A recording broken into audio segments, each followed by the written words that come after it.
Baiklah, sebagai tanda cinta kita. Yang ke-11, sebagai tanda cinta sayang kita kepada Nabi sallallahu alaihi wasallam, apakah bukti? Sebab setiap perkara itu akan dituntut bukti. Apa bukti awak cinta? Suami cinta ke isteri, kena ada bukti. Apa dia bukti? Bagi hadiah, bagi kasih sayang, bagi macam-macam. Itu tanda suami. Baik, sekarang ni kita nak ambil beberapa bukti tanda cinta kita kepada Nabi sallallahu alaihi wasallam. Tuan-tuan tanda, yang pertama, mencontohi dan mengamalkan sunnah Nabi. Sayang ke Nabi, hidupkan sunnah dia. Kenapa awak suka bersiwak? Nabi siwak. Kenapa awak suka solat berjamaah? Nabi solat jemaah. Kenapa awak suka zikir? Nabi suruh. Kenapa awak suka selawat? Nabi ajar. Kita hidupkan sunnah Nabi, itu tanda cinta. Yang kedua, banyak mengingati dan menyebutnya. Sentiasa kita ingat ke Nabi sallallahu alaihi wasallam. Macam mana kita nak ingatkan Nabi? Muhammad. Zikir? La. Tak ada macam tu. Kita kena zikir dengan yang diajar oleh Allah. La ilaha illallah Muhammadur Rasulullah. Tak apa. Allahumma salli ala Muhammad wa ala ali Muhammad. Nak banyak nama Nabi sebut, banyak selawat. Habis bulan ni kita baca sirah Nabi.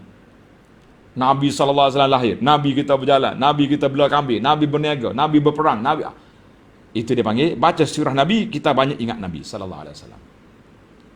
Yang ketiga, menyampaikan selawat dan salam kepada Nabi sallallahu alaihi wasallam, sentiasa selawat, sentiasa salam kepada Nabi sallallahu alaihi wasallam dari dekat atau dari jauh. Tak semesti kena pergi Madinah, duduk sini pun boleh sampai. Yang keempat, menyebut keutamaan dan kemuliaan serta sifat akhlak Nabi sallallahu alaihi wasallam. Sentiasa kita sebut Nabi kita ni akhlak yang mulia, hormat kepada orang. Ajar, didik anak-anak dengan akhlak Nabi sallallahu alaihi wasallam yang mulia. Jangan duk ajar akhlak tu akhlak ni. Kita ni kadang-kadang bila sebut tentang kita nak berakhlak, akhlak dengan orang tu, akhlak dengan orang ni, ambil akhlak Nabi selesai masalah. Sebab itulah kita rasa satu tertinggal lah kita nak. Bila kita nak tulis satu-satu perkara. Kita di Malaysia ni mazhab kita Syafi'i. Tak apalah, memang orang ikut ijtihad Imam Syafi'i. Tapi dalam berakhlak, akhlak Ghazali, akhlak Junaid, akhlak Nabi. Direct terus kepada poin, lebih selamat. Akhlak Junaid ke akhlak siapa? Ada orang kritik je. Tapi bila sebut akhlak Nabi, yang sahih tak ada orang kritik. Kenapa kita nak cari yang tengah? Ambil yang atas. Yang kelima, bersopan santun dan beradab dengan Nabi sallallahu alaihi wasallam. Apa dia sopan santun? Bila kita sebut nama Nabi, kita selawat.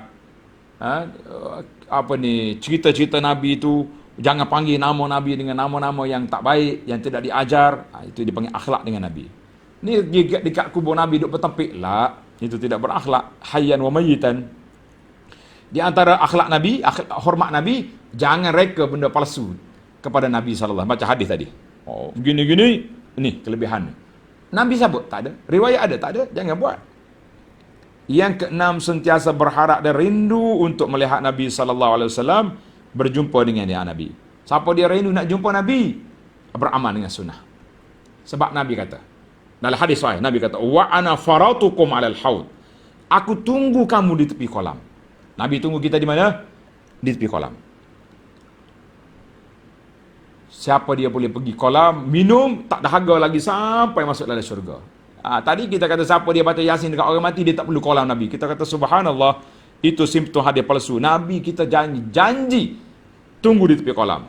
Siapa nak pergi kolam Nabi, ikut sunnah Nabi. Kalau tak ikut sunnah boleh tak? Tak boleh. Abu Ana cakap baik, mana dalil? Dalilnya, Nabi SAW kata dalam hadis yang sahih, la yuzadanna. Waktu aku di tepi kolam, orang datang. Orang yang muka bercahaya, kaki tangan ni datang berduyung-duyung nak pergi kolam Nabi sallallahu alaihi wasallam. Datang, minum, selamat. Ada sekumpulan datang, muka bercahaya. Tiba-tiba malaikat stop.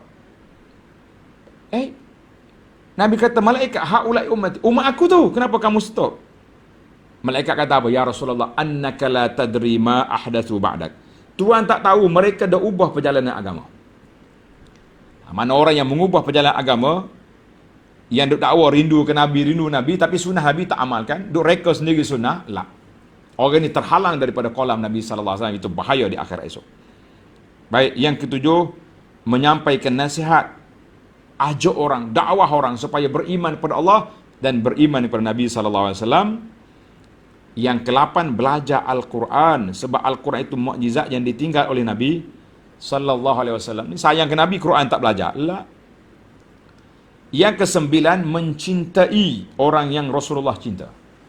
Kita kena sayang kepada semua keluarga Nabi, anak-anak Nabi, isteri Nabi, keluarga Nabi kena sayang. Ni dak ni. Keluarga Nabi sayang, isteri Nabi benci, kutuk-kutuk. La. Sahabat Nabi yang Nabi sayang, kita kena sayang.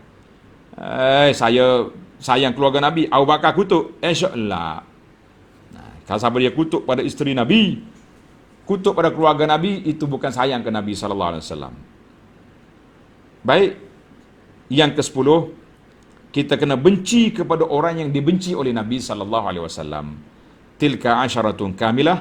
Itulah yang saya sempat untuk kemukakan kepada masyarakat 10 tanda cinta Nabi SAW. Tuan-tuan boleh ambil tanda ini di dalam risalah yang saya keluarkan. Tajuk dia 10 bukti dan tanda cinta Nabi. InsyaAllah risalah ni kita bagi kepada para jemaah dalam grup kita. Yang tak dapat tu boleh ambil di risalah cinta Nabi ni sallallahu alaihi wasallam. Pamphlet kita ni ada. Yang tak dapat lagi tu boleh ambil di Facebook, boleh download ataupun minta dengan admin, saya nak risalah cinta Nabi. InsyaAllah kita akan bagi, kita akan sebarkan, kita akan war-warkan. Inilah cara cinta Nabi yang hakiki. Ini bukan cinta yang main-main. Ni setengah orang nak cinta Nabi macam-macam dia buat. Bergendang lah, menari lah. Itu semua tidak diajar oleh baginda Nabi SAW. Cinta Nabi, ikut sunnah. Cinta Nabi, sebarkan sunnah Nabi SAW. Mudah-mudahan kita layak untuk mendapat syafaat Nabi SAW. Ya Allah, ya Tuhan kami, dengan nama-Mu yang maha indah, dengan sifat-Mu yang maha tinggi, ya Allah, rezekikan kami dapat berada di bawah panji Nabi SAW di akhirat esok, dan sampai ke kolam Nabi untuk minum air di sana, dan layaklah nak kami menerima syafaat Nabi untuk sampai ke syurga-Mu ya Rabbal Alamin.